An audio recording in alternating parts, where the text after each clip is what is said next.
I'm gonna keep it so real with you guys right now. I was originally gonna save this video for a big compilation of all of my previous overviews, but the more I edited this video, the more I started to genuinely love it, and the more I realized it would be way better off as just its own video as opposed to the end of a big compilation. You know the video is good when you start crying and you don't even realize it because you're so invested into the editing process. If you guys still want the compilation, let me know. It's mostly done. However, I will say that it is an hour long. So if you don't like long video lengths, then that video isn't for you. But if you still want it, let me know. Anyway, hope you guys have a good day and enjoy the video. And the last episode of Murder Drones starts off with huge chunks of Copper-9 being torn into the atmosphere, leaving them with no gravity. And the first person we see affected by this is the teacher of all people. Okay, so I just looked this up on the wiki to see if he has an actual name, which he really doesn't. However, it's possible that he could be Lizzie's father due to something Lizzie said in episode 3? What? Despite anyone else thinking that this might be the end of the world, he doesn't really seem to mind. Even when the solver creates massive glowing tentacles and one of them slaps him across the face, he just seems annoyed more than anything. But enough about that guy. It's time to see what Uzi's up to. Still floating around in space, I see, but this time her mom finds her after getting punted down the hole. They talk for a little bit about the solver and what Uzi's next step is, and they share a cute little moment before Uzi gets absolutely annihilated by a drone escape pod. Who's piloting the escape pod? Well, who else? Spaceship pilot! N! My mom was back there! Sorry! N's still upset about what Uzi did at the cathedral, but they make up quickly. Not before Sin breaks in and ruins their cute moment by exploding the pod. Now falling into Copper-9's atmosphere, Uzi and N find each other and lock hands. And this moment had me absolutely screaming in my seat. Well, that's a serious issue. Before that whole thing, we're, like, dating, right? Oh, yeah, Just like 'cause I that can't always- was the I plan. can't always Yeah, read. Like, yeah? Yay. Los, get away! Time to murder a planet! Ships becoming canon aside, Jay's also here. And because this particular chunk of the ground was Cabin Fever Labs, Lizzie, Khan, and Thad are here too. Jay launches a missile at the three to try and get some easy kills, but a special little someone intervenes.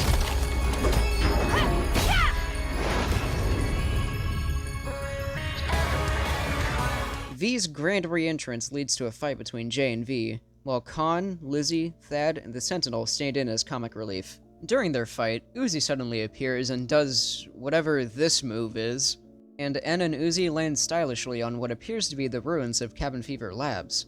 And then Sin makes an entrance. Dropped this. Silly.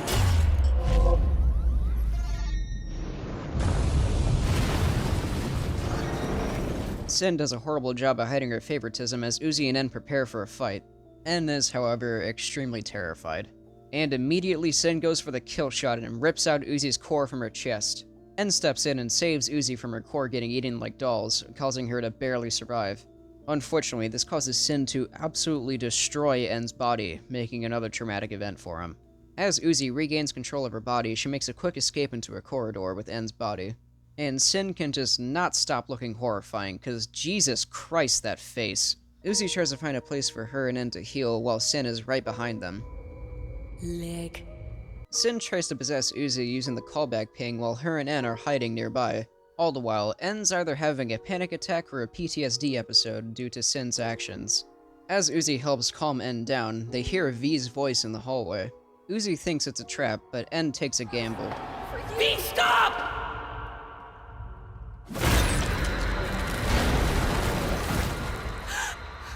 Do your job and I leave you and N alone. Right, V? Still. Bad job, V.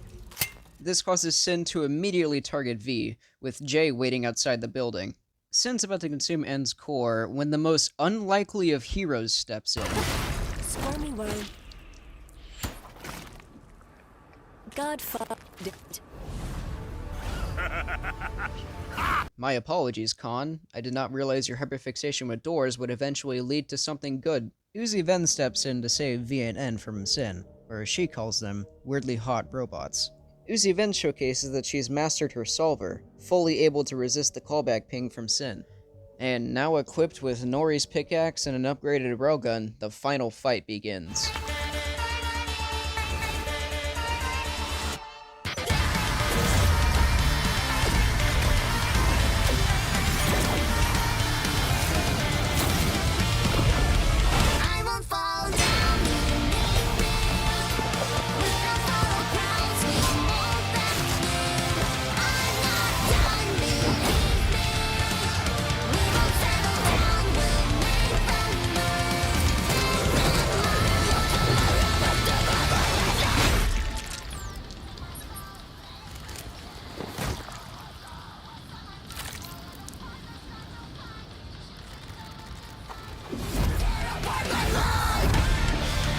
Wrong team. No more tricks.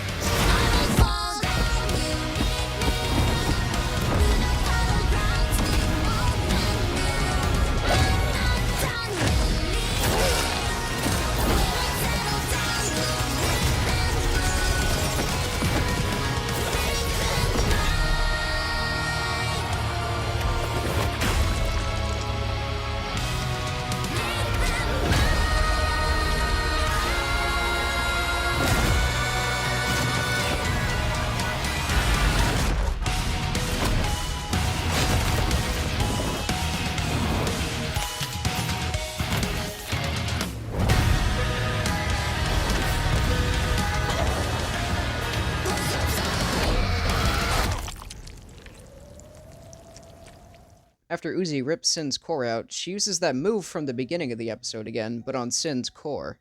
This causes it to turn into a black and white black hole of sorts, and sucks Uzi and Sin inside. Inside the void, Uzi and Sin struggle for who gets to wield the core. This causes Uzi to eat the core in a last-ditch effort, and surprisingly, that worked. After a long battle and lots of traumatic events, they finally won against Sin. But not without just a tiny bit more demonic stuff, though. Lizzie and Thad make a quick little appearance, as well as Nori and Khan reuniting.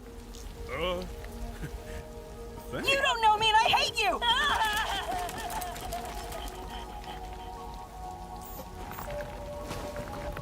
Kinda hot? That Sentinel also appears again, still very much hungry for worker drones.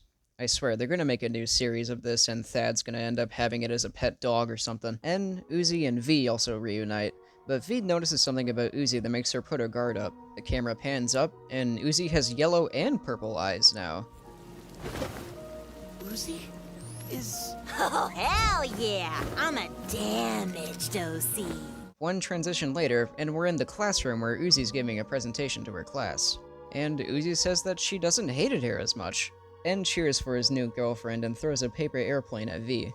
Also, they kept Doll's head and put it in a classroom. I don't know if this has any plot relevance for a future series, but they kept Doll's head and put it in the classroom. V unfolds the paper airplane to find out that N has been learning how to draw. Uzi cracks a genuine smile and shows her new powers. And then this Gorillaz-sounding song plays during the end credits, and it makes me really happy, but also really sad. It legitimately sounds like something off of the Humans or the Now Now albums, and it's just so beautiful, and it makes me want to cry. And our time concludes, and far beyond the stars we float forever. Tell myself I lost my soul for you. Come thereafter, see you never.